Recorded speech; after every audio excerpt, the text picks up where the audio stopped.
Le magazine littéraire Épilogue est une présentation de la Librairie du Quartier. Merci à ce précieux partenaire et à leur équipe de libraires. Vos prochaines lectures vous attendent au 1120 Avenue Cartier.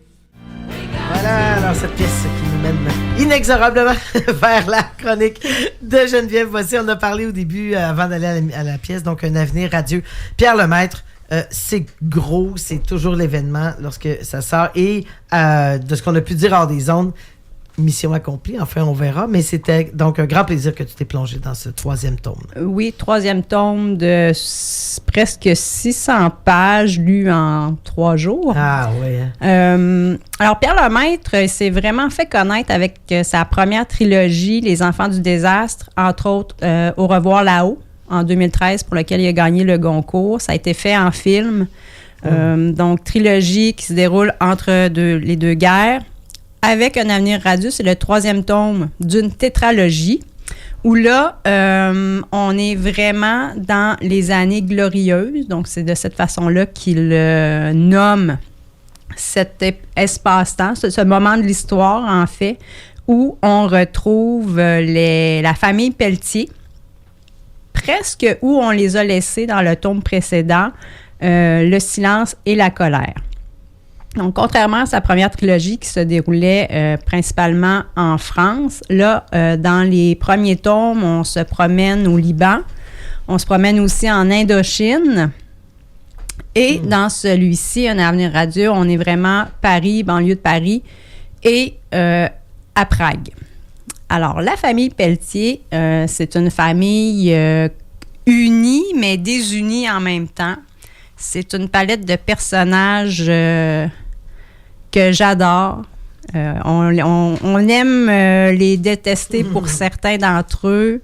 Alors, nous avons Louis et Angèle, donc le grand-père, grand-mère, leurs 3 enfants, Jean, François, Hélène, qui ont chacune leur personnalité, ce qui cause parfois des frictions. Mais il y a des événements qui font en sorte qu'ils devront montrer une certaine solidarité. On a les conjoints de ces enfants-là qui, eux aussi, se démarquent par soit leur métier, soit par leur façon d'être, leur façon de penser. Et il y a les petits-enfants, mais on rencontre seulement Colette et Philippe, les enfants de Jean. Louis, c'est le grand-papa, c'est un ancien homme d'affaires. Donc, histoire courte, dans un des tomes, c'est Jean, son fils, qui avait repris la fabrique de savon au Liban. Ça n'a pas marché. Alors, Jean traîne ce sentiment de culpabilité-là, de fils raté, manqué, pas aimé par son père. Alors, lui, Jean, c'est vraiment ça tourne dans sa tête. Et il est marié à Geneviève, une femme désagréable de A à Z, dont un prénom ne fait pas la personnalité. Alors oui, pas fait de projection en tant que Geneviève toi-même. Non. Et elle est désagréable, mais d'un autre côté, le personnage est tellement bien décrit qu'on s'attache à elle, même si on a envie de lui dire « Hey, fermes-tu? » Donc, elle terrorise carrément son mari, ses enfants. Quand il y a des scènes familiales là, avec Louis, Angèle, toute la marmaille, il n'y a personne qui ose lui dire « Hey, t'affirmes-tu, là? Je dirais pas quoi, là, mais... » Alors, puis elle tripe sur l'horoscope.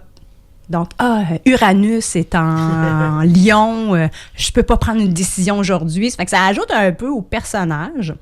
Et Jean, surnommé Bouboule, on dit, hey, brasse-toi, mon garçon, là. Tu sais, fais un homme de toi, puis affirme-toi. Alors, il y a ces personnages-là qui, avec leurs défauts, leurs défis, on peut pas s'empêcher de les aimer. Et j'ai beaucoup aimé Hélène aussi. Hélène a fait de la radio, c'est peut-être pour ça. Puis, elle décide de présenter à son patron, moi, je veux faire une émission de nuit. Et je veux que les gens m'appellent pour partager les gens qui sont seuls. Alors, ça devient comme une émission fort parce que les gens se sentent écoutés. Ceci étant dit, on suit la famille Pelletier.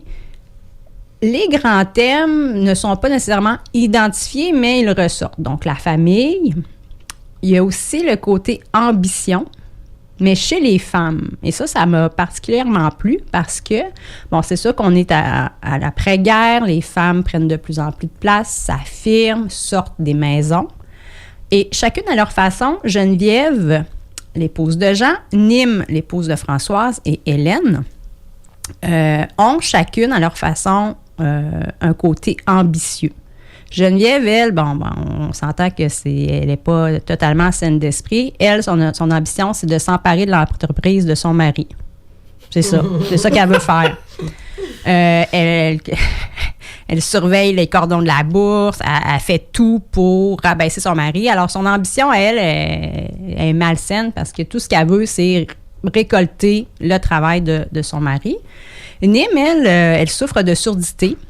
Puis, au cours des différents tomes, elle prend de l'assurance et elle ouvre un atelier dans lequel elle répare des livres anciens.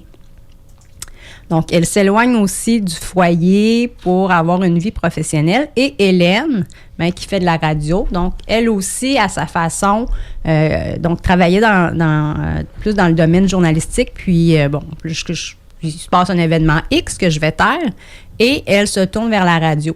Donc, là aussi, il y a une ambition de faire autrement, de se distinguer de ses collègues masculins qui sont peut-être plus portés à faire du journalisme d'enquête. Alors, ce volet-là d'ambition féminine, je trouve qu'il est très bien développé par Pierre Lemaitre. Puis ça m'a réellement plu. On a aussi toutes les relations de couple qui sont fonctionnelles, dysfonctionnelles. On a aussi les hommes de cette époque-là qui ne partageaient pas nécessairement leurs émotions, les sentiments. On a François qui s'en va à Prague, puis là, il est dans une continuelle réflexion. Qu'est-ce que je dis à Nine? Va-t-elle penser que je mens? Mais fais juste donc y dire. Donc, il y a tout ça aussi qui est très présent. On touche un peu à l'espionnage. Donc, François est journaliste. Puis, donc, l'espionnage fait son entrée dans le roman. C'est réussi, mais moi, je suis moins une fan d'espionnage à la base. Mais quand même, c'est bien amené. Peut-être une petite fin précipitée pour ce volet-là. Et j'ai eu un coup de cœur pour la jeune Colette. Colette, c'est la fille de Jean et Geneviève. Et dès les premières pages, il y a un événement qui arrive à Colette. Et ça donne vraiment le ton pour le reste de l'histoire. Colette, c'est une fillette de 10 ans qui vit vraiment une situation grave et qui va, tout au long du roman, être présente dans son esprit. Ça va un peu forger les décisions qu'elle va prendre. Elle habite avec ses grands-parents pour X raisons. Sa mère Geneviève décide de la rapatrier à la maison. Alors là, il y a une confrontation mère-fille. Et Philippe, le chouchou, n'est plus le chouchou depuis que sa sœur est revenue. Alors, on a la dualité frère et sœur. Alors, vraiment, une belle palette de personnages, des lieux bien décrits, des sentiments bien décrits. Puis là, je vais citer, là, il y a une petite phrase sur le site des libraires, là, puis ça résume vraiment bien, là. Chacun des Pelletier, à son heure, devra choisir entre son intérêt et son devoir, et pour certains, entre la raison du cœur et la raison d'État.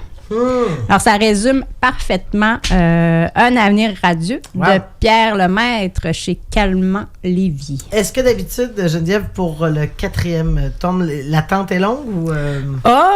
c'est facile 1 an, je pense, parce que c'est quand même des grosses briques. Je pense que c'est 1 an et demi. Yes. Donc.